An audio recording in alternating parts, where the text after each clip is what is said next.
We're back. It's been 2 years since we first launched the podcast. Yeah. And I think when we launched it, we were in a very, very different space. Crazy. You know, we were a lot smaller. We were in a different office. We had a lot less staff. We were younger. And I think the reason we did the podcast was for like completely a different reason to why we would do it now. Yeah, I think so. I think we want to chill it out a little bit more, have a bit more like candid conversations, like real conversations. But, I was thinking of this morning, you had to really convince me to do that 2 years ago.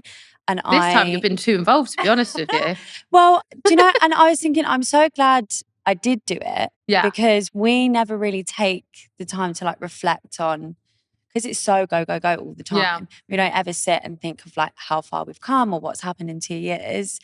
Not that I have watched it back, but you look at the things that we speak about and how we are and how we conduct ourselves on that compared to now. Well, I want this to be completely different because if I'm really frank, I actually don't like interviewing people. And maybe that just says a lot about me. But Well, it's hard because I'm just such a chatty patty. Yeah, I think so. And we have other people that are good at that we develop and we manage. So I love the podcast, but more because of how many people used to tell me they used to listen to it. Yeah. Now when I look back, I'm so super embarrassed because I think I was drunk for most of it. And honestly, I didn't let anyone speak. Guys, this is coffee in the cups this time. If you look back on the episode 2 years ago, I think there was Prosecco in a coffee mug. We've changed a lot. So I would think like, even as people, I'm in my 30s now. What the hell? What the hell? That for you? Yeah, I hit 30. And in that time, I actually did do one of the things I wanted to achieve. And I got 30 under 30. I know. Amazing. Whoop, whoop. Do you feel like, because everyone says like when you turn 30, it's like you start your life again. I honestly feel like that has happened to you. It has. I feel so different. And it feels so cringe when you say it to people. But it felt like I remember it being like 29. I woke up one day and I just was like, I'm just so unhappy with all these different things. I was unhappy with how the business was running and how I acted within the business. Yeah. I think one of the things people don't ever talk about, and I know I speak to you quite often about it, is watching, so especially these younger agencies come up, and I think it's incredible and I love watching it and the new talent, but running before you walk. Yeah. And it was something that we did. Yeah, I would say we were very guilty of, and we grew so quickly that we actually had. It almost felt like we were just so go, go, go. The adrenaline's got us there. Then you get to the top and then you go, shit, like what now? Why have we not sorted the base before we get to the top? And we've worked for the last, I guess, couple of years ensuring that our base is strong. And we've got an incredible team. Yeah. And look what our talent are achieving. I know. It's incredible. I think I was thinking this morning, like what was kind of that moment where we were like, shit, maybe we've grown too much, because I feel like we definitely did run before we walked, but I think when you see other managements do that, and obviously when we did that, you kind of make no room for errors. You don't sit in your errors, you don't sit in your mistakes. And I think we didn't realize actually we have to start from the bottom, build out processes, build out a strategy. And it will, I think, do you know what I think the turning point was for us when we went to LA?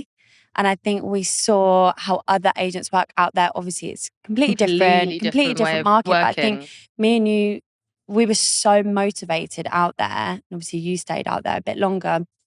But I remember coming back and being like, right, we need to be more fierce. We need to be more competitive. And our like roster were great with talent, but actually that comes from sort of within and the internal sort of structure of the business. So yeah, I feel like we've built that up since we last sort of sat in front of the camera. And I know I said it to you the other day, we were talking about it, and I said, because I love to send you a little motivational quote video. Hannah sends me probably about 10 motivational quotes a day, and I ignore them all.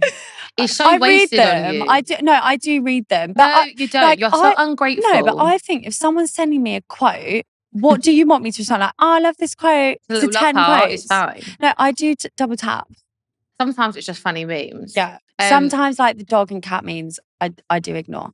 Ridiculous.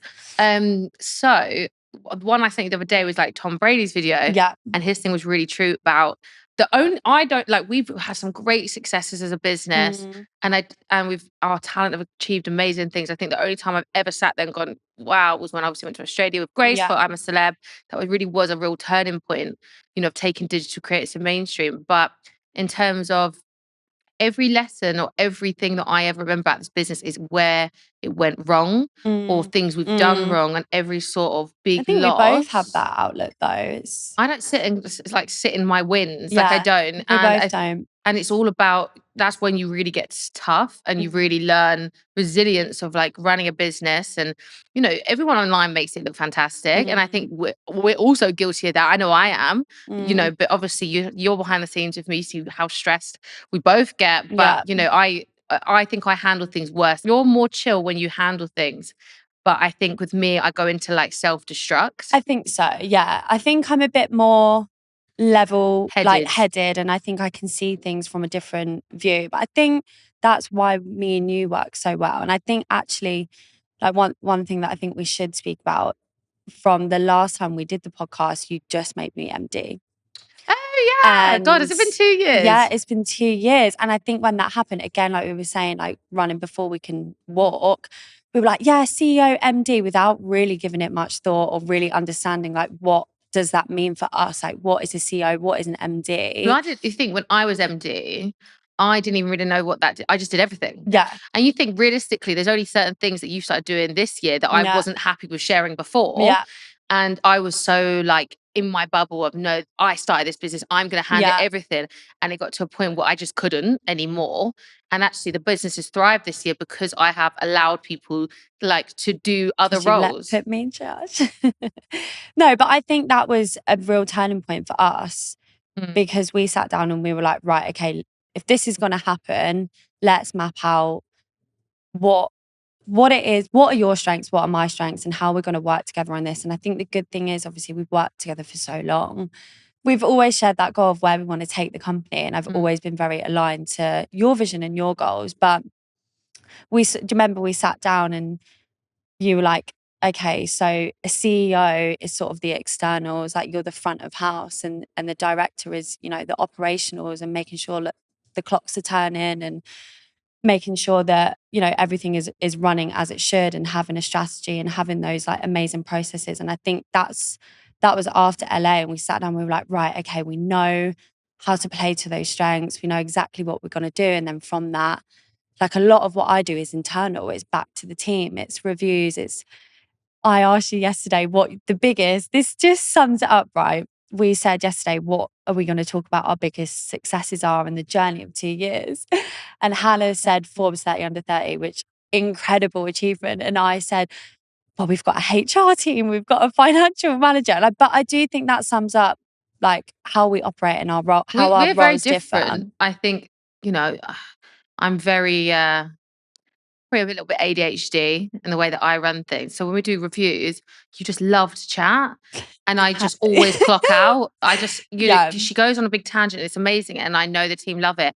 I just can't take it. Yeah. After 8 of them, I'm like, Ella, please stop talking. But this is why it's so good. It's the best thing about you, but it's also... And the best thing about you as well, because you are...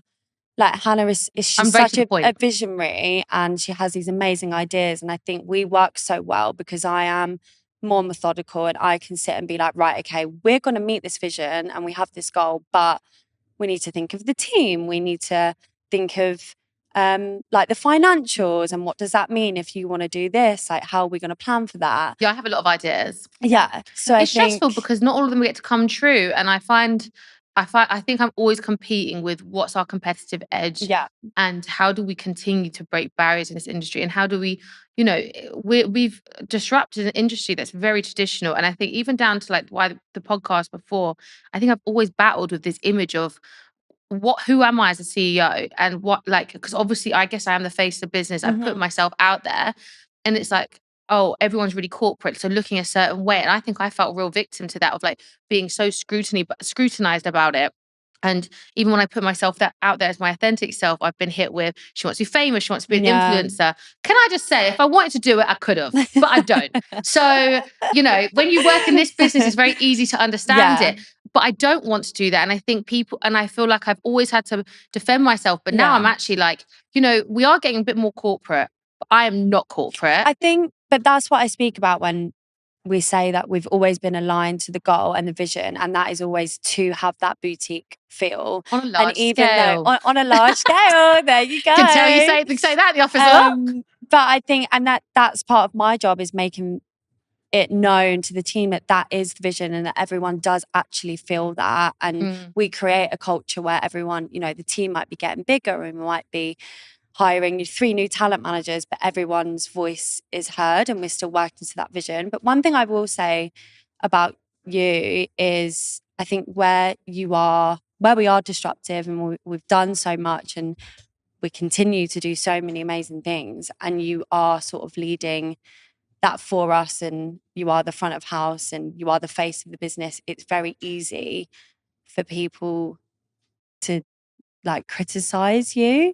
Oh yeah, and I think that, I mean, obviously that's like anyone that's in the public eye and like the talent that we manage. But I kind of like it because I can recognize the talent, and I think I've watched some of our talent really have it hard in the press, and I know everyone always says it. Oh, you think of other people, but actually, when I see people get criticized on social media or in the press, I just think, actually, have we really learned anything as a society? Because some of the things I saw in videos, and I'm not going to go into when this was, but they were brutal. And I think most of the talent we manage are all under 30, and these are young girls. And actually, not many people have to work, like, deal with that on a daily. And even like Tattle Life, I know a lot of the girls read those comments.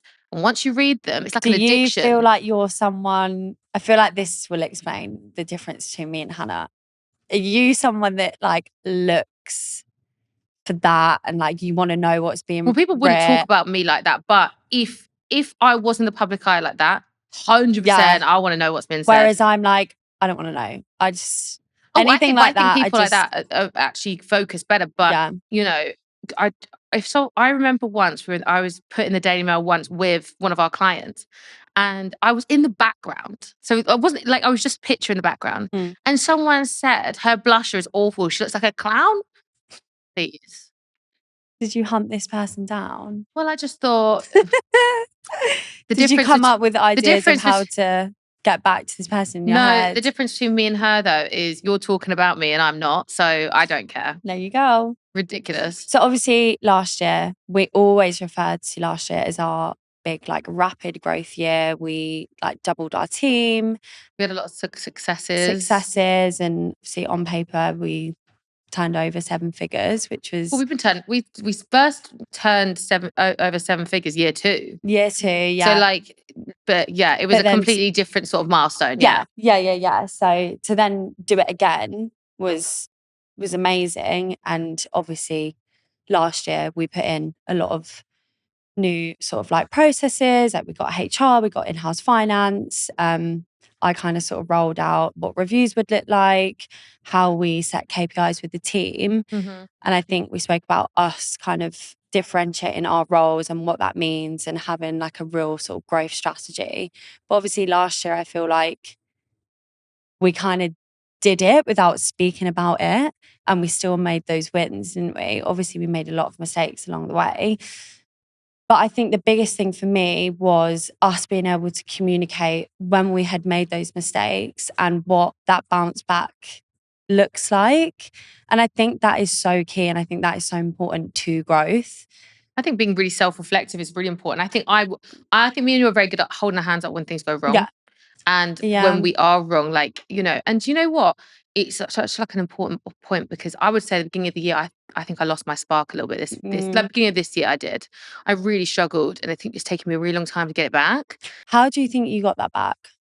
Honestly, I don't know, and I hate when people... I think it's through accountability and self-awareness, and I think sitting with...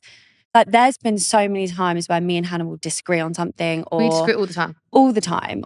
I honestly think that not liking my points makes you wrong. Yeah, well, I was just about to say, I feel like it's growth between us as people, but also like managers of a company, that we can sit and disagree on something, and you have your reasons why, I have my reasons why, and we find that in between. Whereas you're looking at it from the external and how we look like from that. And then I come from more of like internal, how it affects the team. But I think with our growth, that's come with us being like, we're able to communicate through those mistakes. And yes, we might disagree, but we've always got the same goal and vision. I think this year I felt, because we hadn't had like the same, I guess, recognition as last year, I felt we just weren't ever doing well enough. Yeah. And because I'm always looking at the external, I just felt so low about everything. And I felt so sad. And I felt like we were constantly failing. And I was trying to push people harder and harder, and pushing myself to the point I just kind of went, oh, I can't do this Can't anymore. do it, And I yeah. just felt really stressed. But then I think that we had a few setbacks in the last couple of months, like more internal, because actually our talent are always thriving. And I think one thing, we have great talent. They really appreciate what we do because we work so hard. But I think those were the things that put that kind of like the fire back in me, of being like, I Yeah. know what we bring to a table. I know what we've achieved in such a small amount of time. So you're never like, I can't ever let anyone win.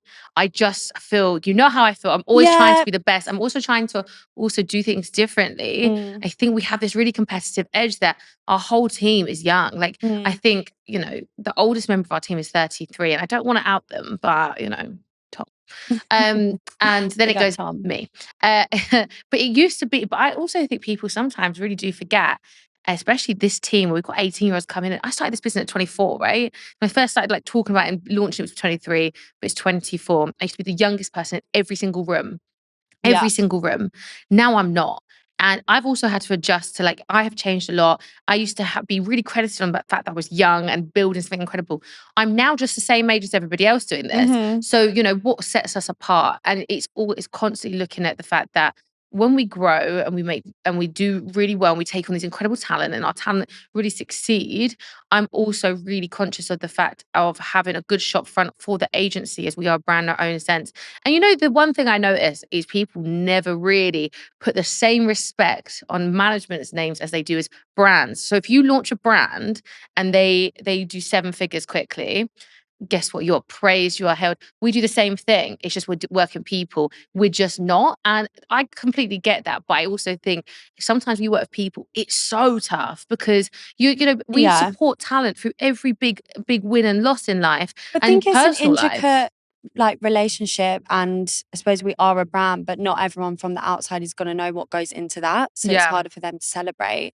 Obviously, our talent are achieving incredible things. So that's something that is obviously always celebrated. When our talent have like a tough personal life, we take that home with us, and we really ensure that they're okay. I think, you know, mental health in this industry is something we're very passionate about. And the reason we started this business was to be the change in talent management for young women, especially. We now have the privilege of having men.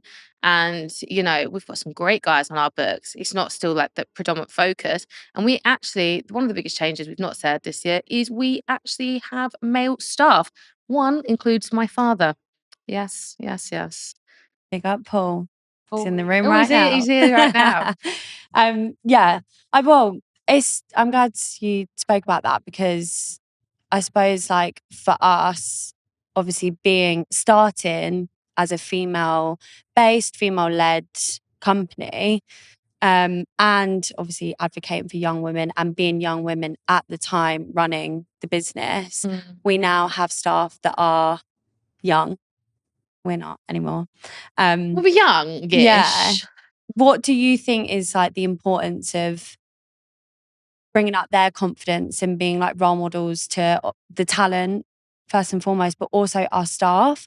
Because one thing that I talk about quite a lot with especially the junior members of staff and the younger girls is that reverse like mentoring of, I want to learn from you girls. Like, things change all the time, the market changes all the time, and I think allowing the girls in our team, and boys now in our team, to have those conversations and come to us and be like, have you thought of doing it differently? Have you thought of this? Have you thought of that? Because they are the consumer. And it also that is the ground. My thing I like to teach the young members of the team is believe in your source. Yeah. There's a reason that you have this job.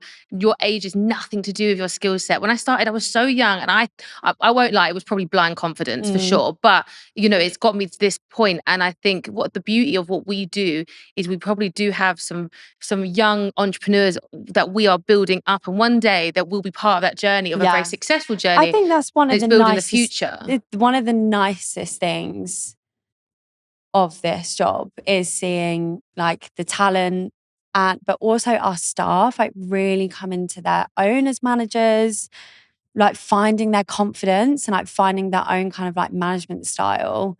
I love different. that. Yeah. They're all way more organized than I am. Yeah. And they're so creative. And I'd Yeah. like to think that we've worked really hard at building a space and a culture at HLD that allows them to be creative, be themselves, be confident as these young women. And I think that comes from, well, you definitely like starting HLD as a 24-year-old, me joining, I think I was like 21 in the first year, of always being underestimated and always being in those rooms where you feel it. That's why you got to find your strengths and then roll with it. Think how many times we send each other in because we have different strengths. Yeah. Like I'm very ballsy, and I will go in with like smoke, and I'm ready because it's like that's just like how I am as a person. Yeah. Whereas you're like very you're very like I'm a bit timid, more, like, sweet, understanding. You're fashioning. People also judge like kinda Bridgie. Hannah hates giving me compliments. I hate giving anyone compliments. It's something weird's going on if she's being complimentative. I think as well is like we have a really stylish team, and when you look a certain way, I don't care what any industry you're in, you will always be judged for what you look like. Like your first 30 seconds count. And I think it's always combating the stigma of being like, actually, you can be super, super smart, but also look however you want, dress however you want, and wear as much makeup or as little makeup, and there's no boundaries. Yeah. We're also bringing more of the team on, and we're going to speak to different people throughout the pod. So I think this time feels more personal. Right. It feels exciting. And there's been loads of podcasts that have come out, and I see all different things, and I'm like, you know what? I know what I wanted to achieve when we first did this.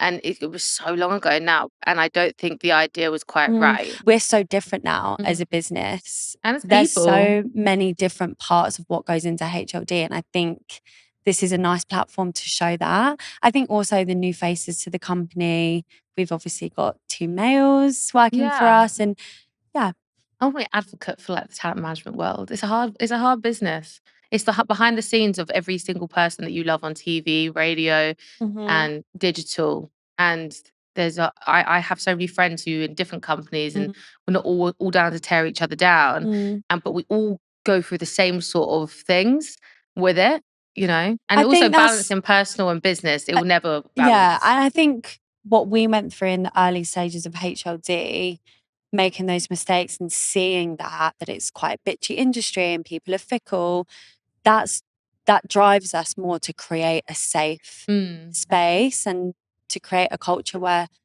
the staff do feel confident.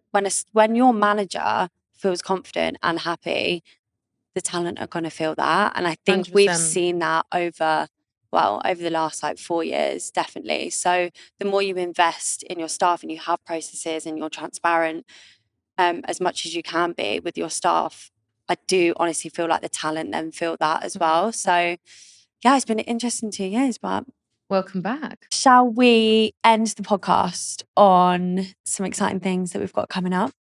Yeah. Anything, could be anything personal, anything business, talent. I got annual leave on Thursday. And we love annual leave. Where are you going? Soho Farmhouse. Nice. And I always feel really, really motivated when I go there. Gorge. There's loads of TV stuff I've got coming out with Grace. Yeah. Like some big shows. I just think I'm under embargo for almost everything. It's hard, isn't it? It's really hard to talk. To say about the exciting things. Campaigns, got some TV shows. Got some new exciting talent signing. / we haven't announced them yet. That's from my side. And then, obviously we're hiring at the moment, which is always exciting. But my favorite and most exciting hire this year was having a full-time finance manager, because it felt like, wow, we're really there. That was yeah, that's been my highlight of the year. We've always had a finance team, but external. But now we've started bringing it internal and external. It's like grown up. Yeah, it makes things so much easier for us, and I Mm-hmm. think for the team, like having someone to deal with the invoices and the payments. Yes, for the talent, but also having someone that can break things down to me and Hannah. And also we've got Not more that we stats need now it, than but ever. yeah, and for us to Become have competitive. a real understanding of our figures, of our forecasts, of our projections has really, really helped us, and it makes me sleep at night. But yeah, I'm excited. I'm going to New York in a yes, couple you of are. weeks. I am really excited for now to the end of the year. I feel like it's busy. I feel like Yeah. we've got things going on every single month. Charlie is so busy. She's away quite a lot, but she's been announced as the second year running as a voiceover for I Kissed a Girl, which is really, really My queen. exciting. So that all starts next year. And did I tell you she's actually going away with Sick. amazing, isn't it? But yeah, I feel really good. I have a really good feeling about next year as well. Yeah. I think a lot of mine and Hannah's conversations are 2026 planning, which is really I've scary. actually already started booking things in for 2026 in terms of talent. So, God, I haven't even got to Christmas yet. But we actually filmed a lot of Christmas stuff in April. So I feel like I've done Christmas now. Yeah. But I think, it's a really exciting time for us. And I'm hoping we can keep this running again. The only reason really it stopped because we got so busy. But now I feel like we've got a good flow. Yeah, I think so. And I think those 2 years we've seen a lot, done a lot, made some mistakes. I feel like obviously we're still making them, but we're here to talk about it, be candid about it, and hopefully we can help some people out there and also kind of mitigate that sort of perfect message that a lot of other managements put out there, that we don't make mistakes and it's all, good all the time. And Just actually remember though, you are the most successful intern that's ever. Oh, thank From you. intern to MD. Yeah. What a catchline. It's a catchline. I should change my Instagram bio. Okay. Well, thanks. Nice to catch up with you. Nice to see you. I'll catch up with you in 3 hours. Yeah. Bye. Bye. Thank you so much for watching this episode of Managed. If you loved watching, please make sure you're following us so you can receive updates on our next episode. I'll see you next week. And we were guilty of that. You kind of... Fuck. It's my coffee. Ew, I don't know what this is. No. Oh my God. That was disgusting. The coffee congealed in the microwave, I think. And she just